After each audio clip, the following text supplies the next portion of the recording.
hermanos, eso no es gratis. O sea, hay gente que está siendo multimillonaria con la delincuencia en México. Y para ellos, si México es inestable y es vulnerable, mejor para nosotros. Así es, pero otra cosa es tratar con Chile y con Rusia. Porque tú le avientas una piedra y te regresan un balazo. Entonces, había una psicosis romana como hay una psicosis americana actualmente, no te puedes meter con ellos. O sea, ellos te la pueden regresar y al final, una guerra que nadie va a ganar. Nadie va a ganar. Entonces, había esa angustia, había ese temor, razón por la cual el texto tiene significado. Dice también, después del derrocamiento de Nerón, circulaban rumores de que él se había escondido en parte y cruzaría el Éufrates con un ejército multitudinario para sembrar terror dentro del imperio. ¿Saben, hermanos? Nerón fue una figura tan nefasta que surgió la leyenda del Nerón revivido. La idea de que este personaje que encarnaba el mal no podía morir así nomás porque sí, y que había el riesgo de que o reviviera o regresara de Partia con un ejército para desolar al imperio romano. Esa era la angustia que tenían los romanos en su momento. Estaba viendo las noticias hace unas semanas, cuando estaba la guerra comercial con China, y un ministro chino dice: China tiene 5,000 años de historia. Dice, la mayor de los cuales Estados Unidos no existió. Estados Unidos tiene 200 años, China 5,000. Dice, China va a seguir viviendo. Va a seguir viviendo. Para bien o para mal, va a seguir viviendo. Y es cierto, es cierto. En ese sentido, su visión es muy, muy optimista frente al futuro, en contra de la visión norteamericana y europea que se han enriquecido por la rapiña. Decía un hermano hace tiempo, deberíamos tener monarquía en México, todas las monarquías están bien. Le digo, ¿de qué monarquías hablamos usted, hermano? ¿De las de África, de las de Asia? No, de las de Europa. Y está el hermano Carlos Viramontes, antropólogo, y dice, esos países se enriquecieron por la rapiña. El que usted quiera, el que usted quiera. Saquearon a los pueblos de África, de Asia y de América. Entonces decir, oye, la monarquía funciona muy bien, sí. Si vives de robado, sí. Si vives de robado, sí. ¿Cuál es la situación de Europa ahora? Que como ya no pueden robar, y de hecho lo sacaron a patadas de África, ahora los países europeos se dan cuenta de su realidad. Los gringos ya no nos van a defender, ya no van a gastar en nosotros. Los pueblos a los que explotamos ya no se dejan. ¿Ahora de qué vamos a vivir? ¿Del turismo? Porque no tiene industria. O sea, la industria que tenía la mandaron a China. Entrenaron a los chinos para producir y ahora no tienen cómo competir. Nos permite ver cómo de pronto, producto de sus circunstancias y de su historia, los pueblos de pronto pueden tener temores que se convierten en psicosis. La psicosis de Partia, la de China, la de Rusia. Nos damos cuenta, en 2000 años el mundo no ha cambiado mucho. Preguntas o comentarios. ¿Alguna pregunta? Sí. Con el tema de China. Sí.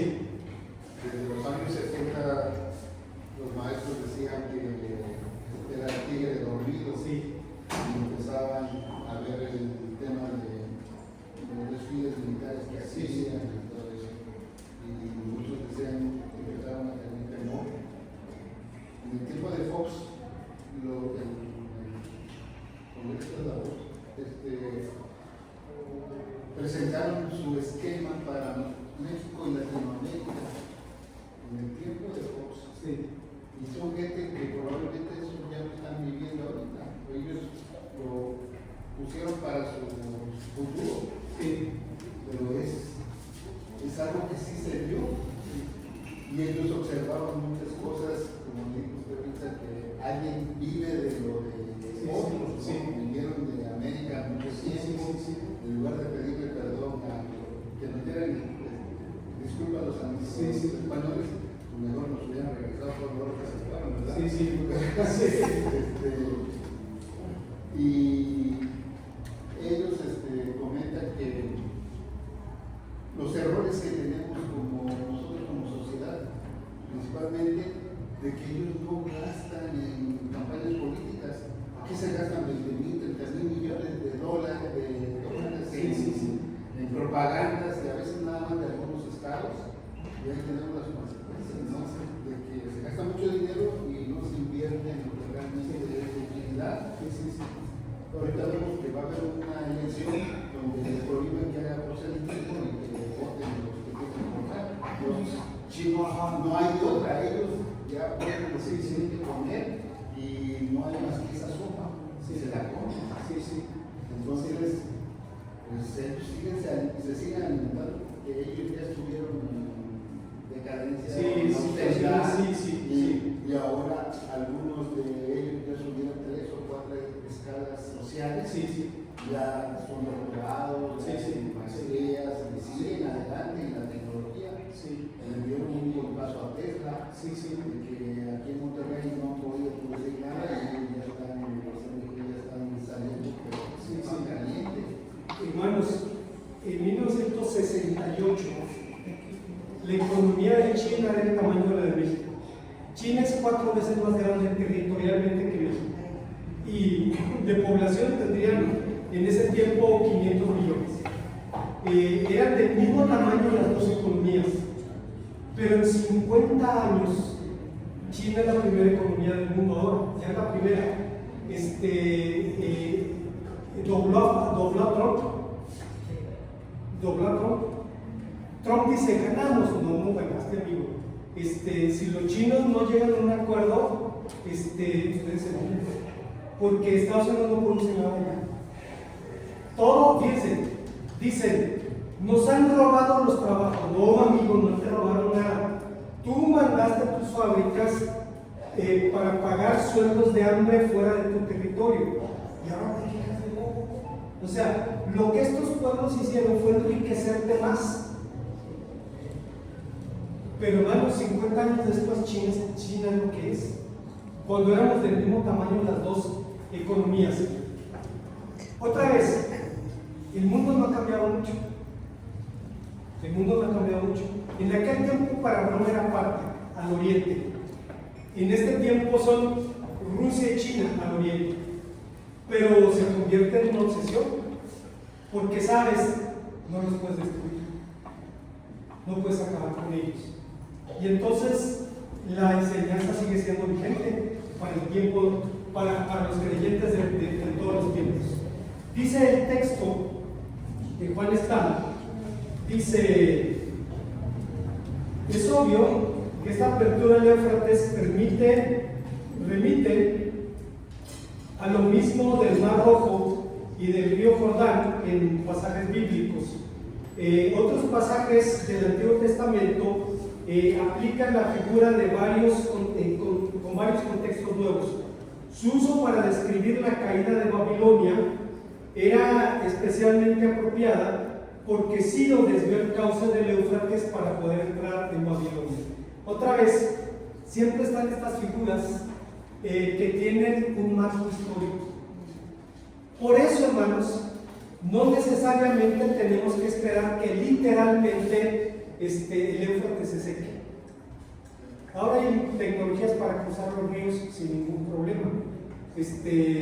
En la Segunda Guerra Mundial, los rusos crearon puentes de pontones, les llaman, son como lanchas pegadas. Se desplegaban y cruzaban, no importaba lo ancho que fuera, y sobre ellos podían pasar tropas y tanques para poder avanzar. Entonces hoy día hay los recursos para eso. Lo que representa es la barrera del terror. La barrera de que ocurra lo que temamos que ocurra, especialmente para el imperio. Especialmente para el imperio. El imperio hoy en día está en crisis y me hace recordar a Bruce Cain. Algunos de ustedes lo conocieron. Era un hermano norteamericano, alto, delgado, de barba, muy inteligente, era doctor en psicología y muy erudito. Nos reuníamos una vez al mes y siempre me hacía preguntas que yo no le podía responder. Siempre le decía, déjeme la tarea, el próximo mes platicamos. Y él me habló de una teoría de algunos académicos de Harvard, una teoría de la historia que se llama seculum, los ciclos.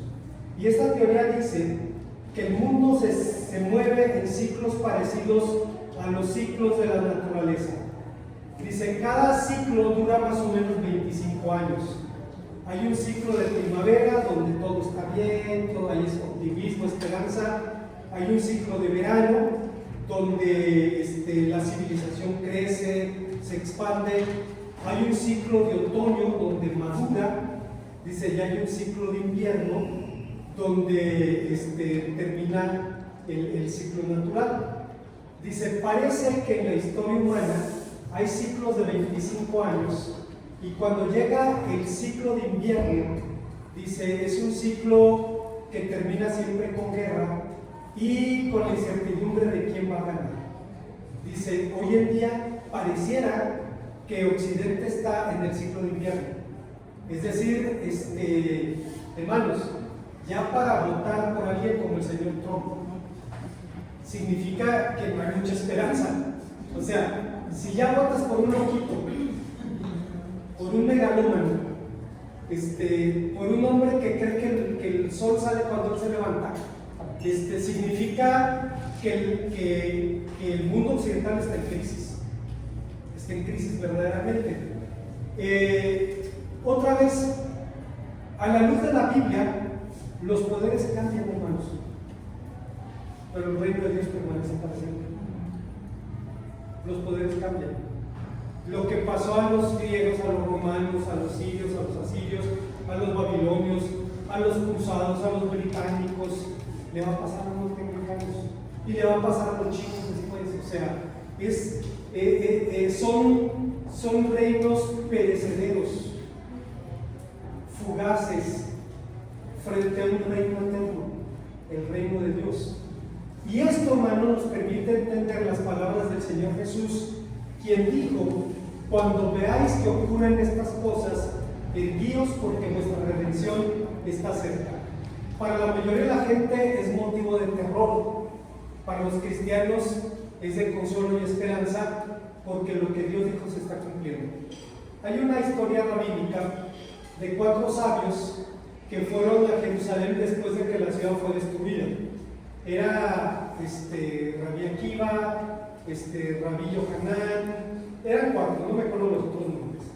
Dice que llegaron al lugar donde había estado el templo y vieron que en el lugar donde había estado el lugar santísimo había escombros y entre los escombros se escondió una zorra. Y dice que 3 sabios empezaron a llorar y uno empezó a reír. Rabí Akiva se empezó a reír y le preguntaron, ¿por qué te ríes si estamos ante el lugar santísimo convertido en guarida de zorros? Y él dice, me río porque la advertencia del Señor se cumplió. Dios dijo que esto iba a pasar. Dice, ahora espero el cumplimiento de la promesa que estableció. Es decir, sí, aquí están las ruinas, se cumplió la advertencia, esperamos el cumplimiento de la promesa. Eso cambia todo y hace que el cristiano piense, lo que aterroriza al mundo, para el cristiano es motivo de consuelo y de esperanza. Yo sé que estoy en las manos de Dios y que pase lo que pase, Él no me va a dejar, va a seguir conmigo. Preguntas o comentarios. ¿Alguna duda? Esto aplica en el terreno, en la perspectiva que tenemos del mundo, pero la perspectiva que tenemos de la vida propia. De la vida propia. Perdón, de hermana Gloria, voy a hablar de esto. Mi hermana Gloria es sobreviviente de cáncer. pasó años terribles y las secuelas siguen allí. Y en alguna ocasión yo le pregunté a mi hermana si ella notaba diferencia entre su vida de oración antes del cáncer y su vida de oración después del cáncer. Y la hermana dijo, no, yo viví lo que dijo Job, de oídas te había oído. O sea, sabía de Dios, pero no lo conocía en su poder. Dice, ahora después de sobrevivir, dice, he visto morir decenas de personas que estuvieron mal conmigo y ya no están en este mundo. Jóvenes, mujeres, hombres, ancianos. Dice, he visto la muerte de mucha gente que incluso tenía pronósticos más optimistas. Dice, y se fueron. Y Dios me permitió quedarme aquí. ¿Para qué? Para dar testimonio de su gracia, para compartir. Hermanos, cuando alguien pasa malos días en el hospital, odia el olor del hospital. Pero hay gente que regresa allí porque sabe que tiene una tarea que cumplir, tiene que compartir con el Evangelio. Mi hermana Gloria va y habla con gente que tiene 4 o 5 días sin bañar, sin comer, cuidando a un enfermo. No tienen dinero. Llega la hermana, les habla de Cristo, les lleva de comer. ¿Quieres bañar? Vamos a mi casa, que te bañes ahí. ¿Quieres descansar? Vete a descansar, yo cuido a tu enfermo. ¿Por qué, hermanos? ¿Por qué? Pues por la gracia de Dios. Porque al final de cuentas, lo que pudiera aterrorizar a un ser humano, como es la palabra cáncer, se convierte en un marco del ministerio de servicio para gente como el hermano Antonio. Una oportunidad de convertirse en los ojos, en los labios, en las manos y en los pies de Jesucristo en este mundo. Eso cambia todo. Y hace que el cristiano vea el futuro con esperanza, porque el futuro está en las manos de nuestro Dios. Vamos adelante con el texto. Dice Juan Stam, dice, aparte de Egipto y Filistea, los enemigos de Israel, también Ciro, su libertador en el exilio, venían de Oriente. Dice, pero por eso en las escrituras la región del Éufrates puede verse como el y es cierto, hermanos. Las amenazas de Israel en la Biblia a veces se identifican como el norte, pero debemos recordar, así con mucha imaginación.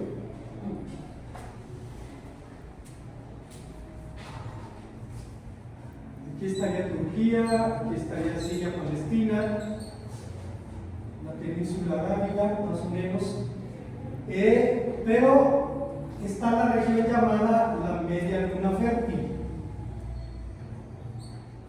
Es una franja de tierra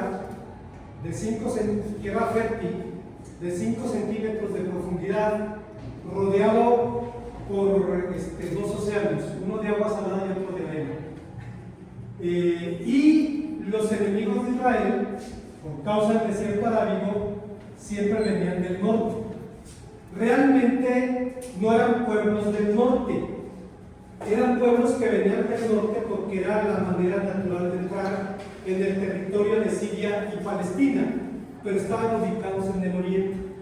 Y otra vez, el oriente es visto en aquel tiempo, como ahora, como la gran amenaza. Como ahí está Rusia y ahí está China, las dos superpotencias. Y el error de Estados Unidos fue empujar a Rusia a los brazos de China. ¿Cómo les ganas a esos 2 países? No hay manera, no hay manera. Entendemos mejor el pasaje.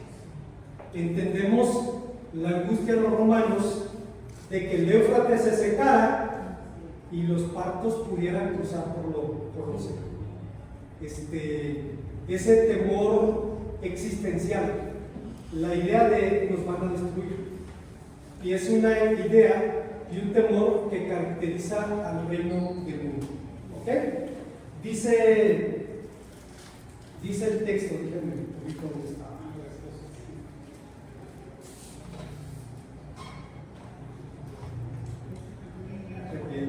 Ya perdí el pasaje. ¿Qué página es? Es la 434, hermano. Ah, 4:3-4. Sí, gracias, hermano. Ok, dice también más adelante, en un pasaje casi idéntico a Jeremías 6:22-24, el profeta aplica las mismas frases con los mismos indicadores geográficos del ataque de Sirio el persa contra Babilonia, lo que en ambos pasajes se elabora como desde los confines de la tierra. De Ciro dice igualmente que viene del este, dice, y viene del norte, como una gran amenaza. Es muy difícil, y si no imposible, determinar con seguridad quiénes podrían ser estos reyes del oriente, pero pues hermanos, hoy día no hay que batallarle mucho, ¿no? Están China y Rusia, ahí están. En la guerra de Ucrania han muerto unos 100,000 rusos, pero 1.200.000 ucranianos, sí, cuando menos. Todavía, digo, la gente esconde las cifras porque no quiere demostrar que está perdiendo. La diferencia es que a Putin sí le importan sus soldados, a Stalin no. Stalin dio una orden en Stalingrado, ni un paso atrás. Y entonces iban los soldados al frente y los comisarios del Partido Comunista con la pistola detrás de ellos. Y el que se dé la vuelta, tiro en la frente, vámonos. O sea, así era. A Stalin no le importaban los números. Se acusa a Zhukov, el mariscal soviético que ganó, que derrotó a Alemania, de que no le importaban sus hombres, sus soldados, que los mandaba sobre campos minados. Bueno, es que era el orden de Stalin. O sea, ni un paso atrás, ni un paso atrás. Hoy en día a Putin sí le importan sus soldados. Y por eso las pérdidas son de 15-1, en el mejor de los casos. Pero no hay que batallarle mucho, nada más hay tres grandes pueblos allí. Está Rusia, China e India.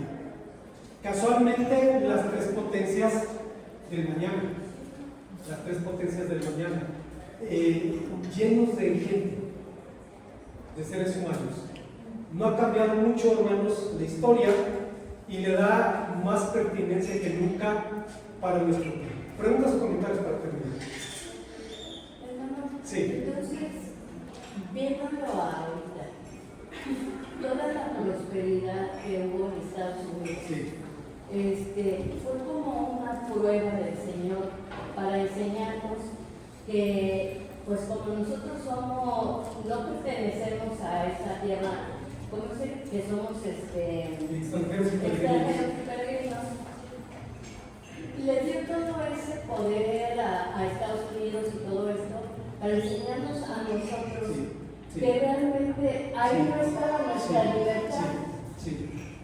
Hermanos, Lo que está escrito se va a cumplir. Sí, O sea, miren, qué bueno que dice eso la hermana Teo. A los filipenses que eran romanos por nacimiento, Pablo les dice: vuestra ciudadanía está en los cielos. Todavía hasta el día de hoy, ya es más difícil, pero hasta el día de hoy hay señoras embarazadas que van a Estados Unidos para que su hijo nazca en Estados Unidos. O sea, esa es la realidad. Hoy día es más difícil.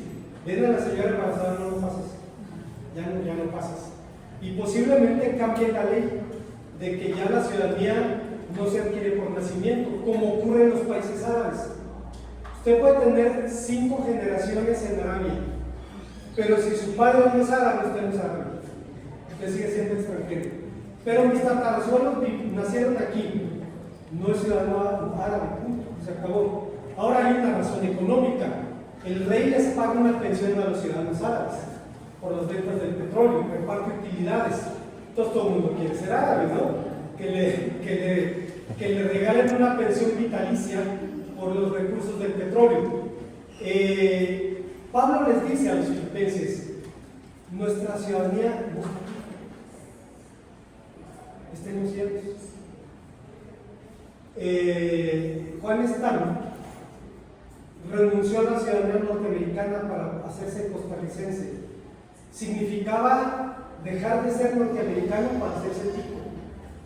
Pero dijo: si Cristo se hizo hombre y dejó su reino, será gran hazaña dejar de ser ciudadano de Estado sin pacífico, ¿no?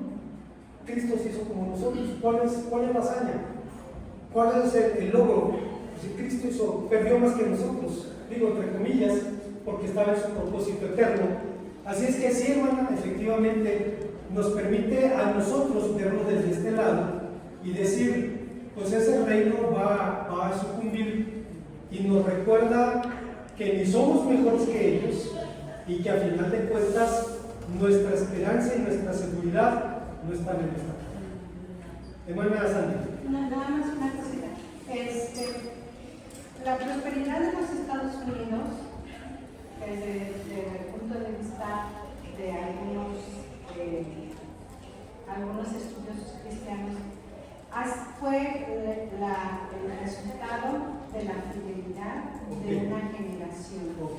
De una generación y de una generación de mujeres cristianas. Todas las viudas de la guerra de Corea, de la Segunda Guerra Mundial, todas esas mujeres que forjaron el país, porque ellas fueron las que lo forjaron. Ellas eran cristianas y toda la riqueza del país y los fundamentos religiosos del país, la explosión misionera del país se les debe a ellas. Y ahora esas mujeres ya murieron, y esas mujeres dejaron su legado, y su legado ya se perdió, porque el país llegó a ser tan libre que entró en el libertinaje, y entonces con el libertinaje el país se dio abajo.